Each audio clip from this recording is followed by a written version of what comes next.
Hey everyone, my name's Walter and I'm back here with one of my favorite subjects. I have a series of videos about a man named Lucas Werner in Spokane, Washington, and this is the next part to it. I'll link to the last video in the description. The Wern is best known for his clumsy political slacktivism, and also for hitting on a young barista with a creepy note and getting banned from Starbucks at the age of 37. Yikes. Anyway, let's begin with Lucas Werner's Facebook. I haven't talked about this guy in a while, because he dropped off the internet relatively, and what we did get looked pretty grim. Lucas talked about puking in an Uber and passing out in the streets and then getting dialysis at the hospital.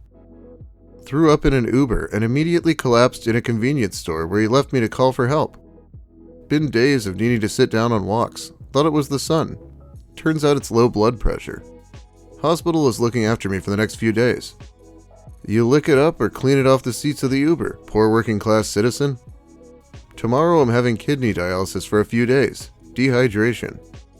Now I'm not going to speculate on his health too much, but these weren't the kind of updates I laugh at, aside from Lucas puking in the Uber. That and his weight seemed to be skyrocketing now that he had a place to live. He's now in government housing with a roommate and has been making posts more typical of Lucas, so I thought I'd come back with an update. For some reason, Lucas has been posting on Facebook, a site that I'm sure is full of Gen Z women. I assume he's using it because he has thousands of followers, and some of them act like they're his friends. First off, Lucas was getting mad about some of those followers, leaving comments he didn't like. People diss me, then send me friend requests. Go fuck yourselves. Blocked. This quickly and predictably became a scam, where someone blocked can pay him $20 to be unblocked. He has yet to make a single dollar from this. He also offered to read love letters from men to women, if anyone wants to scare the shit out of their girlfriend or anything. However, something more interesting would happen pretty soon. At this point, Lucas decided to get back into gourmet cooking, one of his most successful ventures from the past. I have a whole video about his cooking called The Gluttony of Lucas Werner.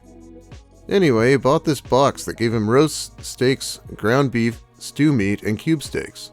And of course, now that his hunting was over, he showed off how full his freezer was.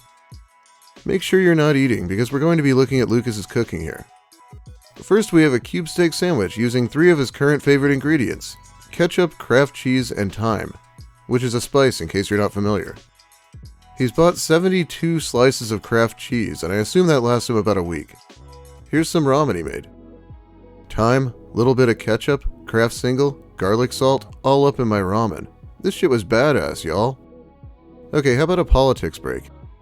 Fire the cops and you get out of the way of the ambulance and the fire truck. Fire the cops and you get everything for free to avoid robbery. Less robbery means less vandalism and violence. Now yes, if we just make everything free, there will be no robbery. Just let your neighbor walk in and take your shit and there will be no violence. This guy doesn't really get being an American, I think. He just wants even more free stuff. White guys who say the N-word are just there jerking their own chicken publicly afterwards. Something I'll never do again. It was fun enough as a publicity stunt, but I'm not a public chicken choker, so enough is enough.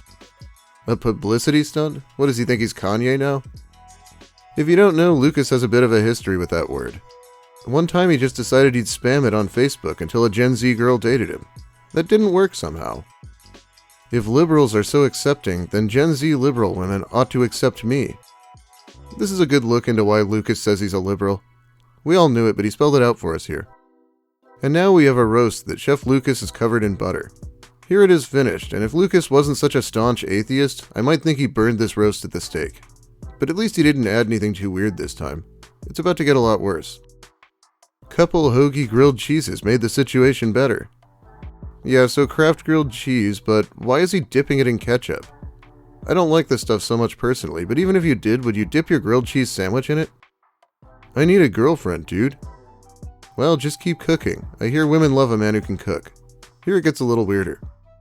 Mayonnaise and guacamole salsa, together with some seasoning, fucks hard with some egg noodles. Avocado stroganoff. I'll share my sweet time with a beautiful Zoomer bae anytime.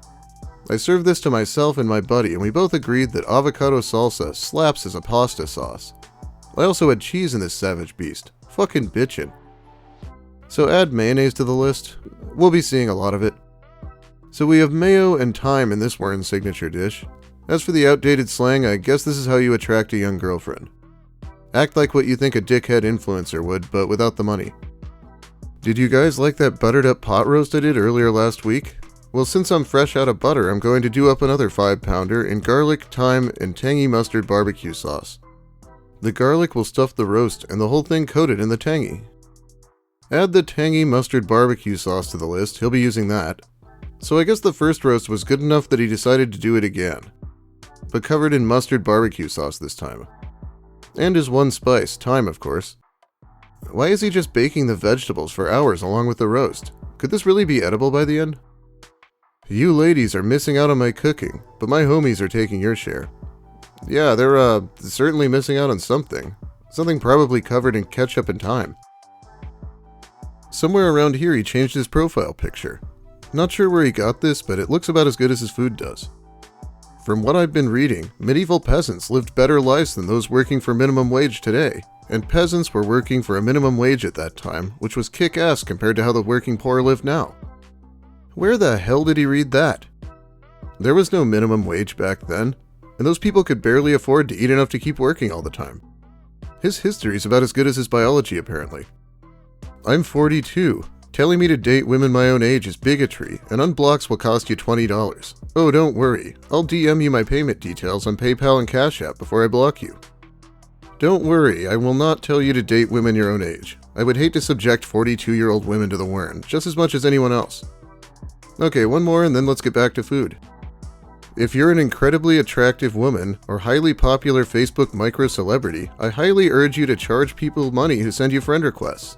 You could get baited by trolls if you don't. A highly popular Facebook micro-celebrity. That's how he just referred to himself. New term to me. Anyway, when he said he was stuffing the roast with garlic, I guess he meant he was just gonna mash whole garlic cloves into it. This video is actually really creepy because it's him breathing heavily with meat squishing noises. It's like Brother Lynch hung or something. Last night I melted Kraft on some hoagie buns and dribbled some virgin olive oil on top. On my life, bruv. Don't ask about the olive oil. He likes to pour it over things before he cooks them for some reason. I guess cheese melts aren't greasy enough, so he had to up the ante. Here's where it gets really bad though. I stuffed the roast with a stuffing of stew beef, mayonnaise, honey mustard, and tangy mustard barbecue sauce, thyme, and let me tell ya, it is bussin'. This is easily one of the grossest things this man's ever produced, the culmination of his messing around with mayo, barbecue sauce, and thyme. Let's just move on before anyone vomits. I do be living a life. Here he made popcorn, but remember he doesn't have any butter, so he used olive oil, barbecue seasoning, and of course thyme. I feel like a broken record here. Okay, this is really funny. At this point he started watching a lot of Chopped apparently, so you can see he's trying to do like the fancy plating with the sauce, like at a Michelin star restaurant or something, but he just squirted ketchup and mustard out onto the plate. I've never seen something so ridiculous in my life. Someone get this to Gordon Ramsay. Although I think he actually cooked the meat right here, so good job. Oh no, he must have actually deleted the worst one. Good thing I already posted it on Twitter. Follow me on Twitter over at WalterFate1 for random updates on the Wern and some other people. Here's the worst ramen I've ever seen. No doubt bolstered by the time he spent watching Chopped. He seems to think that what they do on that show is just throw a bunch of random crap together. Ballin' like a Chopped hipster this morning, with a watermelon, plum, buffalo chicken Captain Crunchberry ramen. There are simply no words for a dish like this. This should be against the Geneva Convention.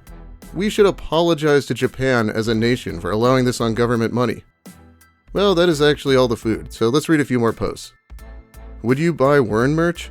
Good God, no. Tinder match comes in. Hypothetical. I ask a question related to her profile. I say a few sentences on that topic. I press send. Thoughts? It's not a bad idea necessarily, but he's just going to be clumsy and look like he's following the steps from a PUA guide or something. People that say it's homophobic to not want to have sex with a gay person aren't helping their cause any. Some people are straight. Most people are in fact straight. There's nothing wrong with people having a sexuality that isn't yours. Same applies to trans. Sorry, Charlie. Just a fact. Who is he even talking to? The tons of gay men and trans women trying to rush his door? Yeah, sure. No one thinks you have to do that, Christ. You're honestly better off quitting your minimum wage job and checking into a psych ward for a week, signing up for disability and social security. When I worked at McDonald's in 1998, all I ate was top ramen because rent took up everything else. You see, I just don't believe this. He was sharing the apartment with 2 other people and they were about half the price they are now, if not less. But to be fair, I don't remember things that happened over 20 years ago that well either. A man who cooks is attractive. A man who does the dishes is irresistible. Just remember how I do both.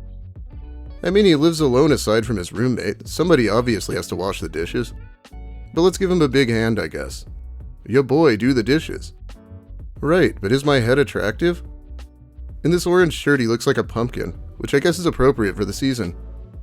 Love is just electrical chemicals forged within massive stars. This is the kind of crap he posts when he's feeling smart. Emotion is the field of the consciousness processing data. Yeah, we all know emotions are chemicals. I don't need some guy who failed Biology 101 schooling me on it. So in conclusion, let's hear from Lucas just one more time. I love young women. I just do. Pure poetry. If you're a young woman, or anyone else really, please don't interact with the Wern. It's fun to laugh at him on the internet, but he does have restraining orders and a domestic violence charge. Well, that's about all the time I have for you today. If you like the video, please give it a like. Lucas was pretty proud of his likes. If you have something to say about the posts, or especially about the culinary abortions I just showed you, make sure you let me hear it in the comments. I enjoy those. I might even make a comment video one of these days. If you're new here, consider subscribing, because I've only gained 1 subscriber this week. Big thanks also to my awesome patrons. I'll be shouting them out by name in the next video. But they help me by supporting me more directly over on Patreon, and I'm very thankful. Alright, so I'm not sure what's next, but I hope you enjoyed the look into Lucas's life. Kiwi Farms just went down again last night, so good thing I only needed Facebook to make this video. We'll see how that goes. Have a great night, everyone, and make sure you go out and buy some of those ingredients so you can cook along with them. No, don't do that. Please. I shouldn't even say that.